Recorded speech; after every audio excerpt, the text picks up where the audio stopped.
Welcome to this episode of the restoration project / build. So we're going to get into the chassis today, prepping, rust preventative, painting, and all the work that goes into that. You can use this if you're trying to do this as a bit of a tutorial, although I'm kind of learning as I go a bit with this. I've got a pretty rough idea of what needs to be done, but I'm sure there's a couple of stages along the way that I will figure out. So I'll jump into the products I'm using to do this. So I'll run you through exactly the steps which I'm going to do that way at home. If you want to do a similar thing, you can follow along and hopefully gain some information from this video. Right, so these are the products I'm using for the restoration of this chassis. So first up's the Y wheel. It moves from here to there. Basically, that's the final step of painting. So Y wheel the frame. So any spots where there's rust, surface rust just gathering. So kind of there. If you go around, there's a couple of spots just over there. Pretty minor. This chassis is in pretty good condition as it stands. There isn't much. There's just a few little spots, and there's some under there. So hit that with the Y wheel first. Also give it a bit of a clean up. I've done this kind of section of the chassis already, but I've just got the diffs off. So now I'm going to get into here, steering box kind of area, engine mounts, clean all that up. Once that's all then cleaned up, we move on to the next step of the process, which is the metal prep step. So I'm using POR 15. So you pop that one on there, and then after that's been put on, I can then add the rust preventative to those areas. So just those areas where there is exposed metal and where I've wire brushed that rust back is where I'm hitting it with the metal prep and the rust preventative. I'm gonna let that sit for a while. I'm gonna let it sit for a week because I'm gonna be coming back here next week to do the second part of this restoration. And then, so that is that side of the things, right? Then the next step in this is to Scotch Brite the frame. So this is like just a textured kind of sandpaper like matting, and I'm just going to go over the whole frame with that. I'm going to get the air compressor, blow out any dust, make sure it's really clean. Once that's all been done, I can then go to the prep wash, which is a product which you can use to get the frame again into a condition where it needs to be painted. So that's, you get a wet rag of this stuff, you add it on, and then with a dry rag you take it off. So Mr. Miyagi style, wax on, wax off with that one. Then once that's done, the frame will be in a condition where it's ready to be painted. So I'll set up a little area, I'll get some tarps and stuff, close it off from the rest of the factory, and then it comes to this step, which is the painting process. So the air compressor over here, which I'm using, is quite a large one, and it's got a long line of hosing for it. So the PSI reading on that air compressor isn't accurate to what's actually coming out of the gun. So I've bought this little regulator here, which attaches to the end of the hosing and then to the gun there, which will give me an accurate reading for the PSI that I'm going to need. It says roughly between 40 to 45 to 50 PSI. I'll play around with that. It'll just be a bit of a game to figure out what's going to work best, because I'm painting this textured paint onto it. So the reason I went for a textured paint is because this car is getting used for four-wheel driving. So there will be rock chips getting flown up at the frame. And I thought, whilst a nice black finish with, you know, like a powder coating finish, which has got it on it right now, would look quite nice. I thought for future protection of the frame, that would be the best option. So I've gone for that. You can get a Raptor kit. This is the Rangers kit. It's just what they had at the store. They're all pretty similar. So these are the different texturings you can get, and that's just adjustable through the nozzle and through the pressure you're putting it out at, and the distance you're holding it from the frame. So I'm going to go for a finer texture. I don't want this kind of really bristle texture. I want the finer of the textures. So I'm going to play around with that on a cardboard piece for a while and then get into that. So that's basically the step-by-step process. I've obviously got some paint mixing cups just to get the ratios right, although I believe if it's anything like the Raptor coating, which I've used before, the actual can, this hardener fills into it at a certain point, and like this is already a litre or whatever it is, and then you just need to put this 210 grams of hardener into it already. You don't actually have to mix it separately, but I haven't opened it yet, so I'm not sure. Just got them in case. So once that's all ready, it's then just a matter of coating the whole frame and letting it set. So it does have a time of, I think it's touch dry within a few hours.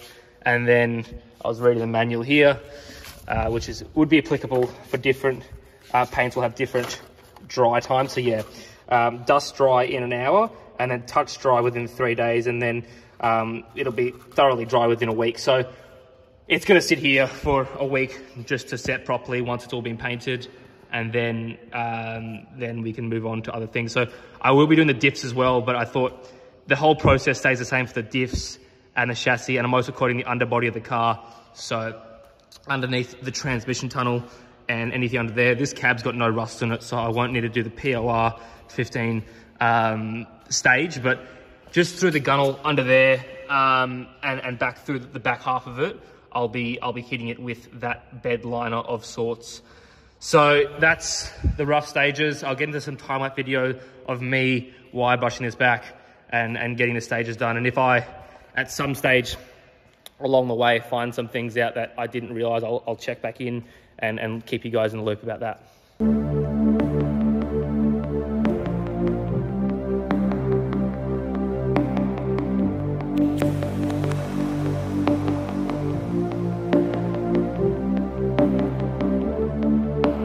Head in the clouds, I'm feeling the peace right now. I don't wanna come back down.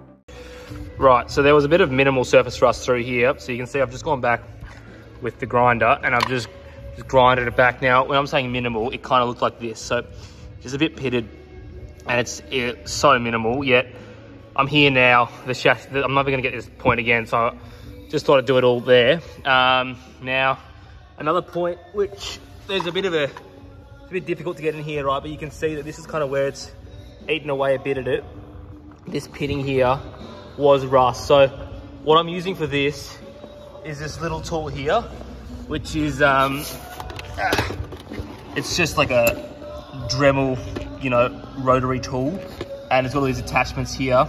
And I can get that running through here, and that'll clean that whole section up in here, because I can't really get the wire or the grinder up in through here.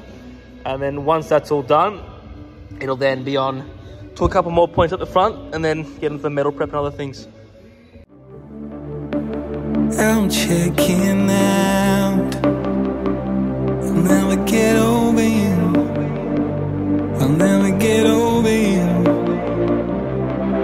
I got nowhere to go, got nowhere to be.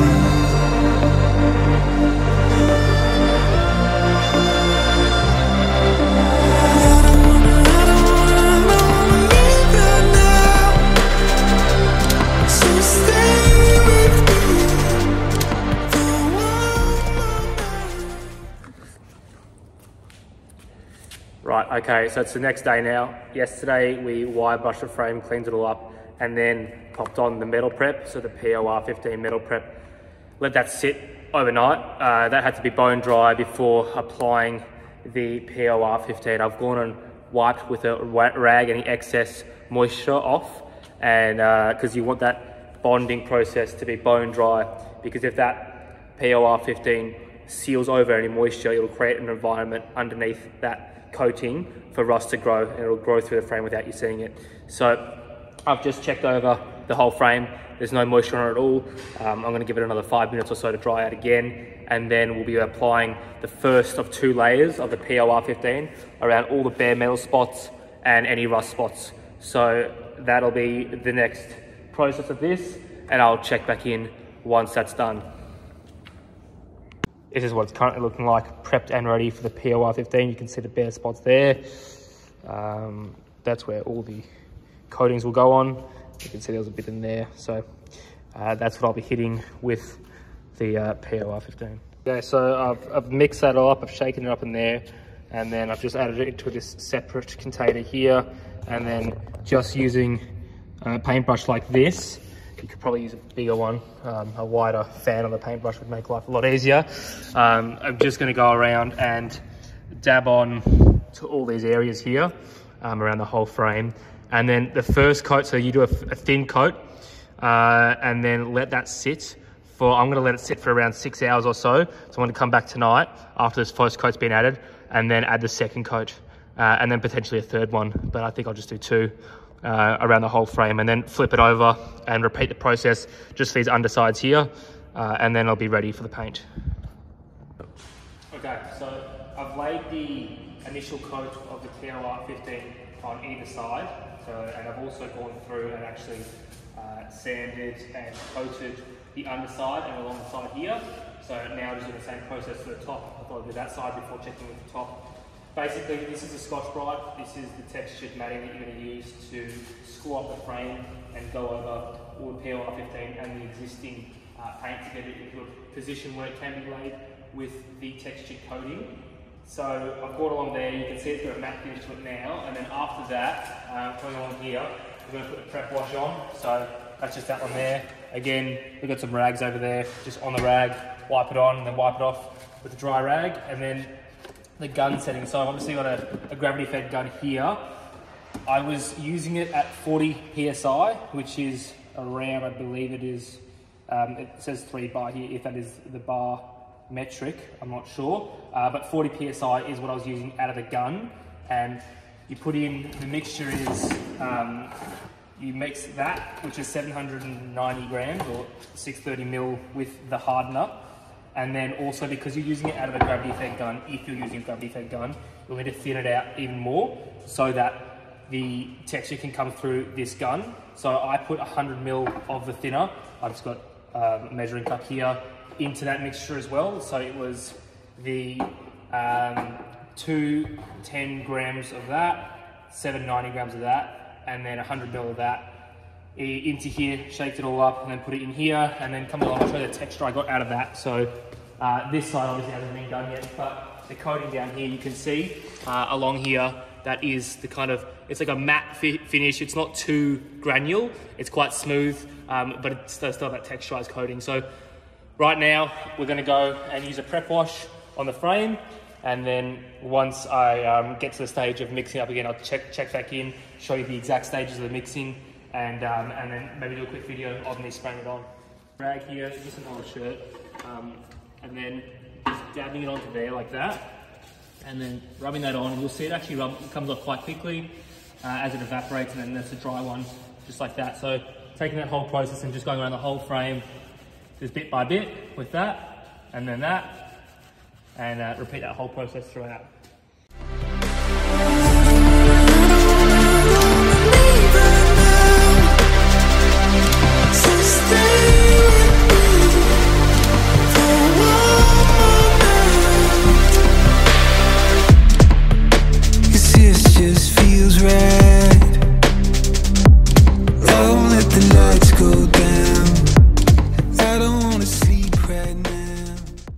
So now we're just in the stages of getting ready to paint. So we've got the gun set up here. That's that regulator I was talking about before. So when I'm holding down, air's coming out of it, it's at bang on 40 PSI. So otherwise the fan setting is just kind of what I bought it on. It's a 2.0, I believe that's the diameter of the nozzle. I have actually no idea, but that's what that is. And yeah, otherwise everything is all pretty straightforward, just how it came out of the box. Then as far as mixing this goes, so we're just using milliliters for the sake of today's exercise, but it's got an hour or so expiry, so once you've added the hardener, it's probably 30 degrees in here right now, so you've probably got an hour, maybe a little bit less till it goes off, so you want to make sure everything is kind of ready. Obviously that gives you plenty of time to paint, but if you're stuffing around doing sanding while it's hardening, what are you doing? So that one comes off, pretty straightforward. The Raptor kits, I've used them before on another build and they're pretty much the exact same. It's all pretty straightforward stuff. So we add the hardener here into there. Actually, let me shake this first to give it a bit of a shake, just to get it moving around. Just a light shake. And then we can add the hardener.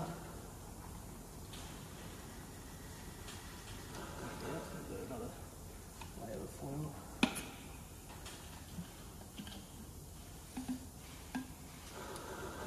Mum's chair, apparently.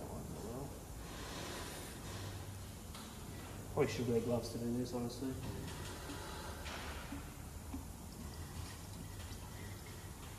Yep, so the hardener just goes in there. And then, I made a bit of a mess of this last time, but we'll see if we can do it a bit better this time. Just adding, this is the 100mm thinner. Only need to use this if you're using a gravity-fed gun. If you're using the typical one they provide, all that comes with it, that screws onto this fitting. So it screws in there with just a small adjustable nozzle, then you won't need to add the thinner. You can just add the hardener with this and that'll be ready to go. So, yep, we'll just shake this one around. So if you want to give it a good shake, I'm going to shake it for the next couple minutes or so, and then we'll check back in when it comes to spray.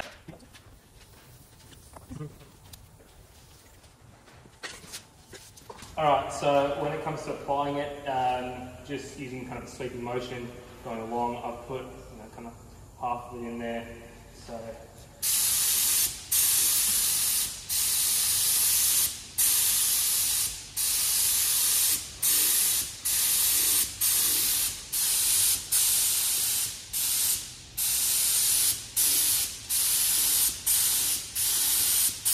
it's basically the whole idea. So I'm going to go along the top.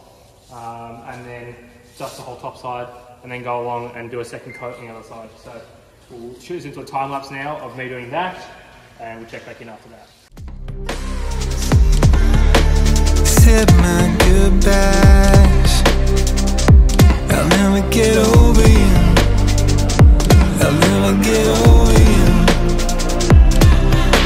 I got nowhere to go, got nowhere to be.